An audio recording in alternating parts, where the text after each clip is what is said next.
কচু পাতা জলে ভিজে না কেন? অনেক কিছুই জলে ভিজে গেলেও কচু পাতা এমন একটি জিনিস যে বিন্দু মাত্রা জলে ভিজে না। আসুন জেনে নিই এর পেছনে বিজ্ঞান।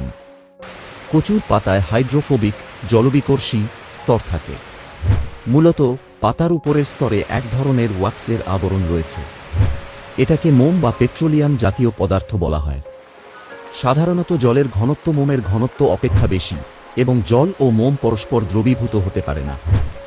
মোম ও জলের মিশ্রণে জল নিচে পড়ে থাকে এবং মোম উপরে ভেসে থাকে। তাই বৃষ্টির সময় বৃষ্টির জল কচুর পাতার এই মোমের আবরণ বা স্তরের সংস্পর্শে এসে বিকশিত হয়ে নিচে পড়ে যায়, কিন্তু জমে থাকে না। কখনো কখনো বৃষ্টির জল কচুর পাতায় বিন্দু বিন্দু আকারে জমে থাকতে দেখা যায়। এর কারণ হল কচুর পাতার হাইড্রোফোবিক বৈশিষ্ট্য। পানি বিকর্ষী হলেও জলের অণুগুলো পরস্পরকে অতিরিক্ত আয়তন বরাবর হাইড্রোজেন বন্ধন দ্বারা আবদ্ধ করে রাখে, যা দেখতে বৃত্তাকার বিন্দু আকৃতির হয়।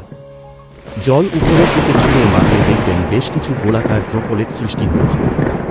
এর কারণ শূন্যে থাকা অবস্থায় পানির ফোঁটায় সবদিক থেকে সমান চাপ প্রযুক্ত হয়। যে কোনো নমনীয় পদার্থকে সবদিক থেকে সমান চাপ দিলে তা গোলাকার অবস্থা। কচু পাতায় হাইড্রোফোবিক জলবিকর্ষী একটি স্তর থাকে। এর ফলে জল পাতায় আটকে থাকতে পারে। চারদিক থেকে সমান চাপ প্রযুক্ত হওয়ায় জলের ফোঁটা গোলাকৃতির হয়, তবে অভিকর্ষ বলের কারণে শোষণ গোলাকার না হয়ে চ্যাপ্টাকৃতির হয়।